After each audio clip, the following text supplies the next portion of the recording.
Okay, here we are in Ireland and we are joined by the UK finest one-wall player. Your name, sir? Luke Thompson. Luke, how are you, man? Doing alright. Really enjoying being in Ireland. Obviously, I lost in the quarterfinals today, so I'm a bit disappointed. But nice to be playing handball every day at a World Championships. Who you lost to?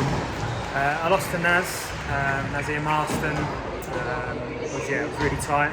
Should have won the first game. It was 2016 up.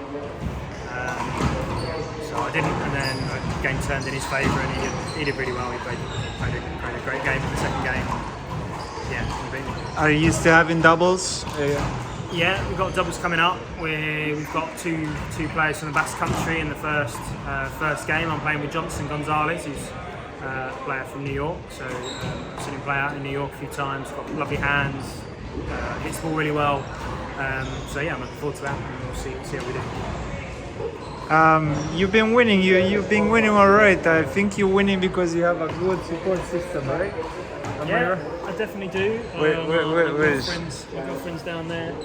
Oh, I can zoom in. But yeah, no, she's great. She's really supportive.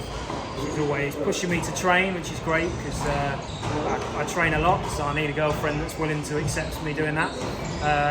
She's super supportive before games. She's after me. Keeping you hydrated? Yeah, gives me lots of water all the time. Food, very attentive. And she's been a physio before in terms of past experience. So yeah. What did you guys do in Ireland? What did you see? What did you visit? To be honest, I haven't done anything in Ireland other than be ready for this tournament. This was my total goal. Obviously, I've taken a week off work, trained hard for a long period of time to be at this tournament, to be ready. So for me, I was all about the tournament. I've been to some amazing places around the world playing handball and did a bit of sightseeing there. But yeah, this one for me, I haven't done anything. I haven't seen Shannon Airport and getting on a bus, so I haven't left Limerick University campus. You think you're gonna have some time to see the city at least? I don't know. Depends how well the doubles goes. If we blow out the doubles, then maybe I'll go and have a look at Limerick. If the doubles goes to plan, then no. I'm going to be in a handball court and then I'm going to go to bed and then I'm going to get up in the morning and be at a handball court. I heard this city has some nice castles and beautiful sightseeing, so I hope you have time. I mean it's an amazing city. Obviously, Ireland's a really good country. I live an hour away from Ireland, right? But if you're not from Ireland and you're travelling over from America, then of course go and see some of the Irish countryside, immerse yourself in the culture a little bit. It's a bit different because I'm next door, so I can do that whenever I want. But yeah, it's a really nice city, and even the venue we're in now is amazing. I didn't realise Limerick University was so impressive. Yeah, fantastic sports arena. What are your next plans? Where are you traveling next? Yeah, so next up, I want to get out to New York. I want to play in Buda. That's what I'm aiming to do mid-September. Then we got Valencia last weekend of September. So I really want to go and do well in that tournament. And then Belgium in November, maybe the Basque Country in October, France in December, Holland in January, UK Open in February, Italian Open in March, and then we're back out for a bit of a rest period, and then off to New York again for next summer. Are you enjoying this career, bro? I love it. I mean, I obviously do it purely out of love. We don't get paid. I don't earn any money at all. So I do it because I love playing. I love competing. I love trying to be the best. I've got my secondary career. I say secondary. I've got my primary career that obviously takes up the majority of my daily hours. And then I do this because. What's the other one? I work in football. So I work for a football club. Trying to recruit footballers from around the UK to come play for them. Football? Yeah, soccer, as you'd call it out of the US. So yeah, that's my day job. So you can recruit some handball players too. Well, we try and get some young, talented English players. There's a couple not so young ones on show, but we've got one young Great Britain girl here called Kitty Jessup. She's doing really well. Great player, so hopefully she kicks on. And there's some really other talented young Great Britain players. So we're trying to recruit a few of them for sure. Well, look, you've been traveling to New York a few years. I've seen your games. what I want to see is more British people coming over. You are the captain. I want to see the whole team. I want to see. Yeah, you're absolutely right, Jordy. We've had Dan Grant. He's been out there. A few Americans on your channel, I'm sure know Dan. There's another guy called Christian Blackaby and Matt Shaw. They're our sort of our top talents. As I say, we've got some young talent as well. So yeah, we definitely want to see more Americans. If any American is listening to this that would like to do an exchange program, bring a few young kids across to England and we do some stuff with them and some cultural experiences and get them playing some handball, and in return we take some of our young players out and they get the New York handball experience, get to see the world.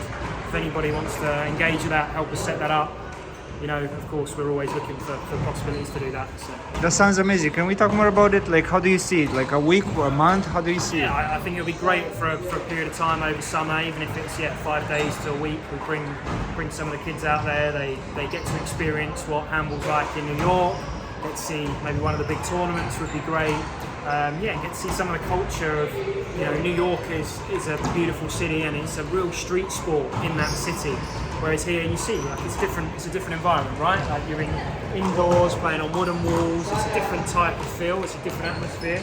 But that's the beauty of this game, right? Is it can be hugely diverse, not just in terms of the people that play it, but in the way it's played. Like, this can be the sort of professional end of the sport, but you also get like the street side of it, which is just amazing, and I really enjoy too, and so many people. So I think for them to see that bit, and some of the Americans to come over and see another city, see another part of the world, and also what handball's like over here, I think it's great for everybody. More about yourself, please. Where are you from?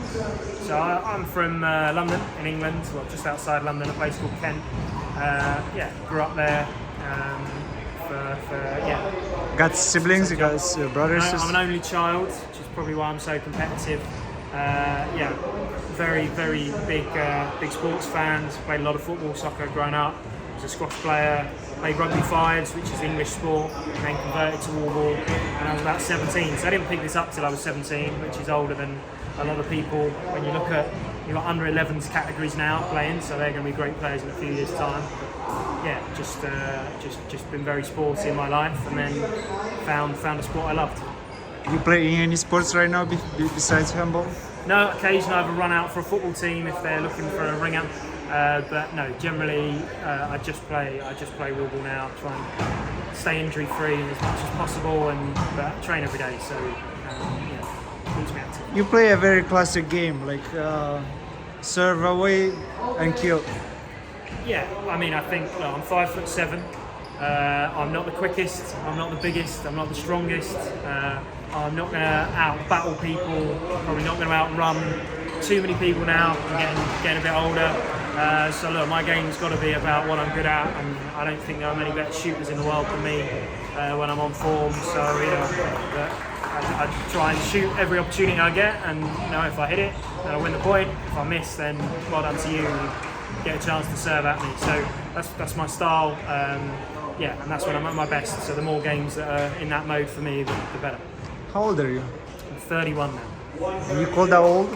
Well, it feels old when you look at some of these youngsters. Nazi just beat me, 22, so it's starting to feel a bit older. But I saw you went under those stairs after the game. You had a little breakdown. You had a little emotional roller coaster. I think for me, look, I've been training hard for this. I've been wanting to win. I've been prepared for this tournament. I genuinely thought I could win it. I actually thought Naz was going to be maybe the toughest player I'd play. Genuinely, that was my feeling. So I'd be interested to see how he gets on and whether I'm right with that or I'm wrong with that. But yeah, I think when I won that first set, again, I think he played really well from 16-20 down. When I watch it back, maybe I could have been a bit more aggressive, but I actually feel like the 5 points he won in that run he earned. I didn't give him I didn't back up too much. I didn't give him an opportunity. He just managed to take control of the game at that point. So fair play to him. But I think if I win that first set, it's a totally different game. I could have snagged the second, I think, and then you're into a semi-final draw, which I'd have backed myself to win, and then would have met one of the Americans, either Timbal or Taiwan, in the final. So you got a chance, right, in the final. So I thought I could win it. Obviously, I was disappointed in myself for letting that slip. And look, I know I haven't got too many more chances to win a world championship. So. you reached like point game 20, and then he got 3 points right behind you. And when he reached back to the point game, I feel like when he took the game from you, I feel like that did something to your head. I feel like after that you weren't right. Yeah, I didn't feel it honestly. I came off and I felt mentally relaxed. I think the thing that was difficult was he then had a really good start in the second game, right? I think the reality is Naz was then relaxed, he was calm, he was feeling good, he was shooting very, very well. You know, he pushes you deep on the serve, he's good over arm, so if you lob the ball back to him, he puts you under pressure again with a drive. If you try and drive the ball at him and you don't get the weight right and it's not deep enough, or it's too deep because he can step in and volley it, he punishes you. So look, in that second game I thought he was really, really good. I found it really difficult to find a way with the way I was playing to unsettle him, and yeah, I think you know, he raced into a 7-point lead. It's difficult for me to claw that back. I clawed a few points back at the end of the game, but he was really in control of that second game. What are the games you had that were challenging They were challenging. right before that? I played Arthur Syed in the first round. I think Arthur's obviously I think he's more of a small ball player. He's got good whips off both hands, but he's probably not played enough big ball, one ball, I'm guessing. And I felt quite comfortable in that game all the way through. So yeah, that was only my second game, right? So that was what I was looking for. I know you British have a specific sense of humor. Can I ask if you know any jokes? Do I know any jokes? Yeah, Oh, try you've to really put me remember. on the spot. Do I know any jokes? Any British ones? Oh God. A cup of tea with milk or no milk? That's a very British thing. I don't think it's a joke. I'll have to come back to you. I'll think of a joke. Oh, you come back to me, then I'll record it. Just it's gonna be on video, right? Do that. And I'll see you in New York again, man. I'll see you in New York. Always a pleasure. Always a pleasure. Thank you.